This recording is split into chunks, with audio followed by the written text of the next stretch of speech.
بسم اللہ الرحمن الرحیم۔ اعوذ باللہ من الشیطان اللعین الرجیم۔ بسم اللہ الرحمن الرحیم وبہ نستعین وہو خیر ناصر ومعین۔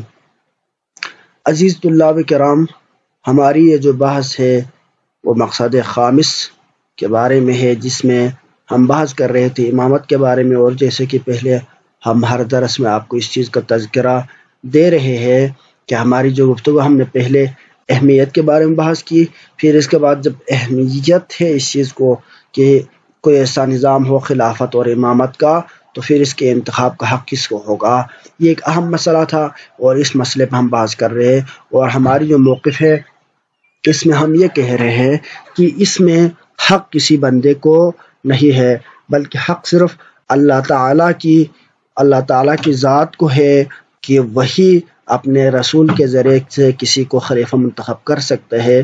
باقی کسی اور شخص کو یہ حق حاصل نہیں ہے کہ وہ خود سے جا کے خلیفہ منتخب کرے۔ اگر منتخب کرے تو ہم کہیں گے یہ خلیفہ خود اس بندے کا ہوگا، خود اسی کی ہوگی، اور اللہ تعالیٰ کا خلیفہ نہیں کہلائے گا۔ تو ہماری موقف یہ ہے، اس کے اوپر ہم نے 14 دلیلیں پیش کی۔ اب دلیل نمبر 15 ہے۔ اس دلیل میں ہم یہ پیش کریں گے کہ ہم اس کی صورتیں بنائیں گے کہ اگر اجماع کے ذریعے سے اگر امام خلیفہ رسول یا نبی کو بنانے کا جو اختیار اگر اجماعی انسانی کو ہو تو اس کی کتنی صورتیں بن سکتی ہے، اور اس میں سے کون کون سا صورت صحیح ہو سکتا ہے۔ تو ہم ان صورتوں سے بحث کریں گے اور مسئلے کی حقیقی نوعیت کو آپ کے سامنے لانے کی کوشش کریں گے۔ تو آئیے آپ دیکھتے ہیں کہ اس میں جو پہلی صورت ہے وہ یہ کہ اجماع کی وہ صورت ہے کہ جس میں ہم یہ کہیں کہ تمام دنیا کے جتنے آدمی ہیں، یعنی جتنے لوگ ہیں، سارے متفق ہو جائے، یعنی جب سب کا اتفاق ہو جائے کسی کی امامت پر، تب وہ امام بن سکتا ہے۔ تو اس کے بارے میں ہم کہیں گے یہ محال ہے، کیونکہ تمام انسانوں کا کسی ایک چیز پر متفق ہونا یہ ممکن نہیں۔ کیونکہ جب مسئلہ ذات باری تعالیٰ، وجود ذات باری تعالیٰ ایک بنیادی مسئلہ ہے، ایک اہم مسئلہ ہے، اس کے اوپر جہاں پر سینکڑوں اور دسیوں دلائل عقلی و نقلی اور آیات قرآنی موجود ہے، تو لوگ اس کو قبول نہیں کرتے۔ خدا کی ذات کو چھوڑ خود دین کو ہی قبول نہیں کرتے، دین کے منکر لوگ دنیا میں موجود ہے۔ تو اس طرح کی جہاں پر یہ نوعیت ہے تو وہاں پر ایسی کوئی بھی آپ کو اجماع نہیں ملے گی کہ جہاں پر تمام لوگوں کا کسی بندے کی خلافت کے اوپر اتفاق ہو۔ کیونکہ بعض لوگوں کا مذہب ہی نہیں ہے۔ جب مذہب ہی نہیں ہے تو آپ یہ چیز نہیں کہہ سکتے۔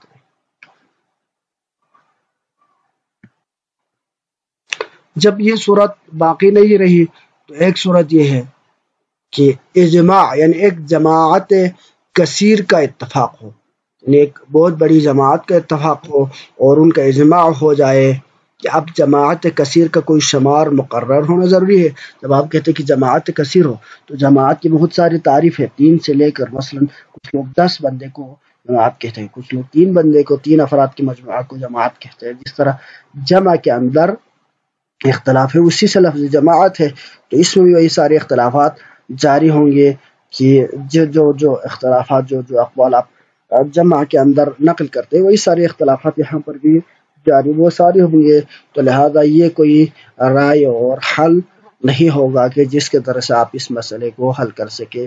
لہذا آپ کے اوپر سب سے پہلے جب آپ معیار یہ قرار دیتے ہیں کہ اجماع ہے، تو سب سے پہلے آپ کی تمام مبانی واضح ہونی چاہیے کہ اجماع سے آپ کی کیا مراد ہے، کتنے افراد ہیں اور کون کون سے افراد ہیں، کس نوعیت کے، کس شخصیت کے، کس صلاحیت کے لوگ اس کے اندر شامل ہونے چاہیے۔ تو جماعت کثیر کا کوئی شمار مقرر ہونا چاہیے، اور یہ بھی باطل ہے، یہ بھی ممکن نہیں ہے کہ اس کے اوپر کوئی دلیل نہیں ہے کہ 50 یا 100 یا 1000 کا اجماع تقرر امام اور خلیفہ میں درکار ہے کہ فلانا امام کیونکہ اہم مسئلہ ہے، لہذا اس کے اوپر 1500 بندے آ جائے یا 2 لاکھ بندے اگر اس کے اوپر اتفاق ہو جائے تو کسی کو ہم خلیفہ بنا سکتے، لیکن چھوٹا موٹا مسئلہ ہو تو اس میں 10 بندے بھی اگر اتفاق کریں تو ہم وہ کام کریں گے. کوئی ایسی دلیل نہیں ہے، اور نہ کسی کا یہ مذہب، کسی عالم نے بھی یہ اختیار نہیں کہ خلافت کے مسئلے میں 2000 بندہ چاہیے، باقی مسئلے میں 1000 چاہیے. کسی عالم دین کا یہ مذہب اور نظریہ نہیں ہے. اب اللہ تعالیٰ کے جو فرمان ہے کہ قال اللہ تعالیٰ وما كان لمؤمن ولا مؤمنة اذا قضى الله ورسوله امرا ان يكون لهم الخيرة في امرهم، کسی مرد مومن یا زن کو اپنے امر، یعنی امر سے مراد دینی امر اور دنیاوی امر میں اس وقت تک اختیار نہیں جب تک خدا یا رسول اس میں کوئی حکم جاری نہ کرے. یعنی جب تک اللہ یہ اختیار نہ دے دے کہ تم یہ کام کر سکتے ہو، تب تک بندے کو اپنی طرف سے یہ چیز یعنی حق نہیں ہے کہ وہ خود سے کوئی قانون وضع کرے. یہ اللہ تعالیٰ کا ایک مسلم حکم ہے. تو لہذا تمام احکام دین میں یہی مسئلہ ہے کہ جب تک اللہ تعالیٰ کی طرف سے احکام جاری نہ ہو، اللہ تعالیٰ حکم نہ دے دے، ہمیں وہاں پر وضع حکم کا اختیار نہیں ہے، اور یہ ایک مسلم امر ہے. لہذا جب یہ بات واضح ہے اور اللہ تعالیٰ کی طرف سے اختیار نہ ہو تو ہم نہیں کر سکتے، تو مسئلہ خلافت بھی یہی ہے. پھر چونکہ مسئلہ خلافت یعنی خلیفہ کا مقرر کرنا ہم اپنے ہی فوائد دینی اور دنیاوی کے واسطے کرتے ہیں، لہذا تجویز خلیفہ کا مسئلہ بھی اس آیت مقدسہ کے تحت ہے، جس میں ہم نے کہا تھا کہ ما کان لہم الخیارہ، یعنی یہ ولا مؤمن ولا مؤمنہ اذا قضى اللہ امرا ورسولہ ان یکون لہم الخیارۃ فی امرہم، یہ جو ہم نے آیت پیش کی تھی اس کے اندر مسئلہ خلافت بھی ہے. یعنی تمام امور مؤمنین، تمام امور مسلمین کہا تو اس کے اندر مسئلہ خلافت بھی شامل ہے. تو لہذا مسئلہ خلافت ہے، ہم یہ سوال کریں گے آپ سے کہ خلافت اور امامت کی نسبت یا تو خدا اور رسول نے یہ حکم دیا ہے کہ ہم لوگ کچھ اس کی نسبت خیال نہ کرے بلکہ امامت کے خیال کو ترک کرے، اس وقت پھر ہم کو کیا اختیار باقی رہا کہ ہم نے خدا کو منع کر دیا اور ہم برخلاف حکم خداوند اور رسول کی کمیٹی بنائی، امام بنائے اور خلیفہ بناتے رہے. یہ ہمیں حق نہیں ہے. یا ہم کو حکم دیا ہوگا، دوسری صورت یا حکم دیا ہی نہیں، جب حکم دیا ہی نہیں ہے تو ہم نے کس اختیار کے تحت خلیفہ بنایا؟ اللہ تعالیٰ کے خلیفہ، رسول کے خلیفہ کو خود انتخاب کیا، حالانکہ اللہ تعالیٰ قرآن میں منع فرما رہا ہے مومن و مومنہ کو کہ جب تک اللہ تعالیٰ کی طرف سے کوئی فیصلہ اور امر نہ ہو تمہیں کوئی اختیار نہیں کہ تم اپنی طرف سے کوئی قانون وضع کرے یا فیصلہ کرے. اللہ تعالیٰ نے مسلم فرما دیا ہے. تو یا تو اللہ تعالیٰ نے ہمیں اس میں اختیار نہیں دیا ہے خلافت میں، یا ہم کو حکم دیا ہے. کیا حکم دیا ہے؟ کہ تم اپنی رائے سے جس کو چاہو نبی کا خلیفہ بنا لو. اب اگر اس چیز کو آپ قبول کرتے ہیں کہ اللہ تعالیٰ نے امت کو یہ اختیار دیا ہے تو اس کے اوپر کیا کرے؟ آپ آیت پیش کرے، حدیث پیش کرے جس میں خدا یا رسول نے ہم کو یہ اختیار دیا ہو. اب یہ بات واضح ہے، کوئی بھی ایسی حدیث نہیں ہے، کوئی بھی ایسی آیت نہیں ہے. کیوں ایسی حدیث یعنی واقع ہو سکتی ہے کہ جس پر عقلی طور پر اعتراض، اگر آیت تو ہے ہی نہیں لیکن اگر حدیث ہو بھی اس کے اوپر ہم اعتراضات کر سکتے ہیں، لیکن کوئی ایسی حدیث بھی نہیں ہے کہ جس میں اختیار امت کو دے دی گئی ہو. جیسے کہ ہم نے ابو الحسین کے استدلالات میں اس کو باطل قرار دیا تھا.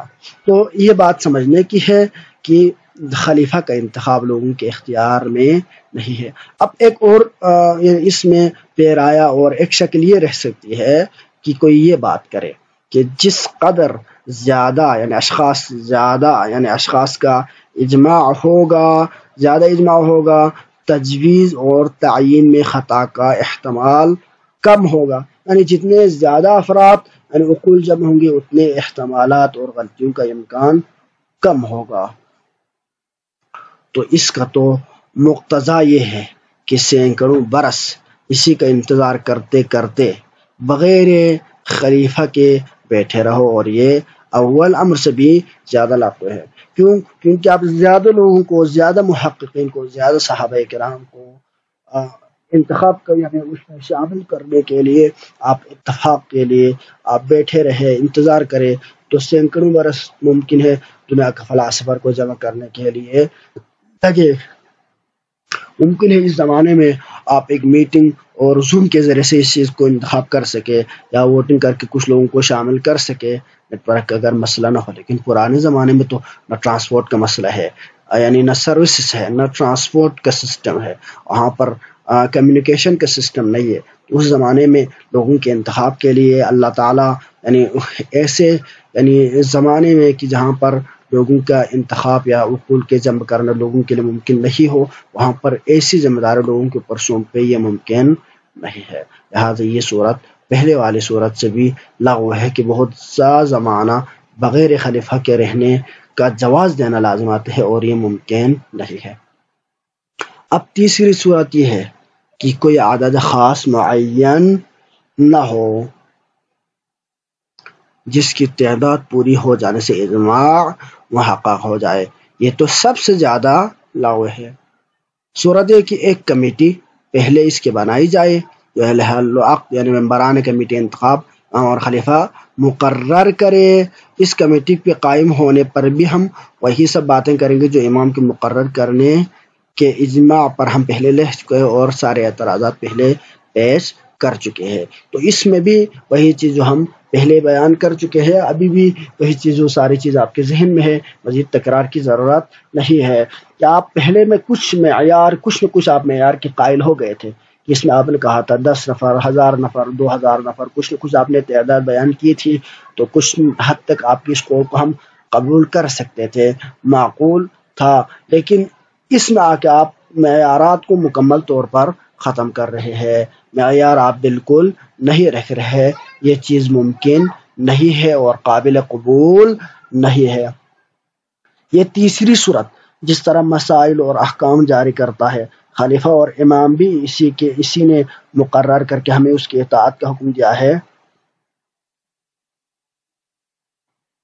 تو لہذا یہ کہ کوئی خاص عدد ہی معین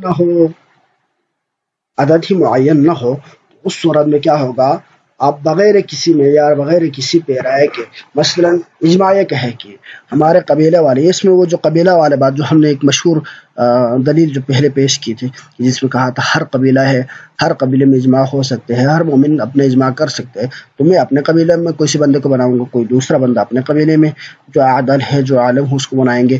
ممکن ہے ہر بندہ جو شرائط آپ رکھے وہ سارے شرائط کو پیش نظر رکھے۔ مثلا آپ کہے کہ جو بندہ عالم کو تو آپ اپنے قبیلے میں عالم بنائیں، میں اپنے قبیلے میں بناتا ہوں تیسرا بندہ اپنے قبیلے میں عالم عدل اور اقوا شخص کو معین کریں گے۔ کیونکہ جب آپ نے ایک خلیفہ کہ عالمی شخصیت ہے پوری دنیا کی قیادت اور رسول کی نیابت کے لیے ہے، اس کے لیے جب آپ نے شرائط اور معیارات کو ختم کر دیے، جب معیارات ہی ختم ہو جائے تو ٹسل اتنے بڑے منصب کے لیے ہر بندہ امید اور آرزو لگائے بیٹھے گا۔ لہذا یہ چیز جائز نہیں ہے کہ جس کے پاس علم غیب نہ ہو وہ اتنا بڑا فیصلہ اور اتنی بڑی منصب کے انتخاب کا حق نہیں رکھتا۔ لہذا لوگوں کے اندر یہ صلاحیت موجود نہیں ہے۔ اب ایک صورت، یہ 3 صورتیں ہیں، ان 3 صورتوں میں جہاں پر لوگ اجماع کے ذریعے سے انتخاب کر سکتے ہیں، یہ 3 صورتیں ہو سکتی ہے۔ یہ 3 صورتیں باطل ہے اور یہ عقلی پیرائیوں پر نہیں اترتے۔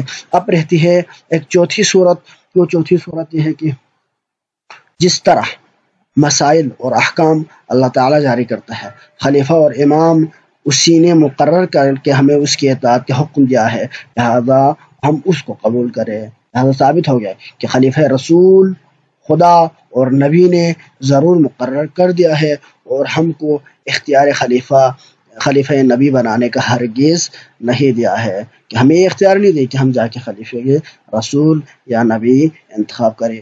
خلافت نبی کی ہماری عقیدہ جو یعنی ہم اس کو بنیادی طور پر سمجھتے ہیں وہ نیابت عن الرسول سمجھتے ہیں، یعنی نبی کے بعد سب سے اہم جو مسئلہ ہے باقی تمام امور سے وہ نیابت کا ہے اور اس کی اہمیت کے پیش نظر یہ ہم نہیں کہہ سکتے کہ رسول نے اس کو ایسے ہی چھوڑ کے چلے گیا ہو، بلکہ اس کو انتخاب کرنے کا ہمارے دوسرا کوئی صحیح اور حق راہ بھی نہ چھوڑا ہو۔ لہذا ہمیں ماننا پڑے گا کہ خلافت کا تجویز امت کے ان 3 صورتوں سے جو کہ ممکنہ ہے صحیح نہیں ہے، بس ہمیں ماننا پڑے گا کہ اللہ ہی نے اس کو انتخاب کیا ہے۔ صلی اللہ علیہ سیدنا محمد و آلہ الطیبین الطاہرین۔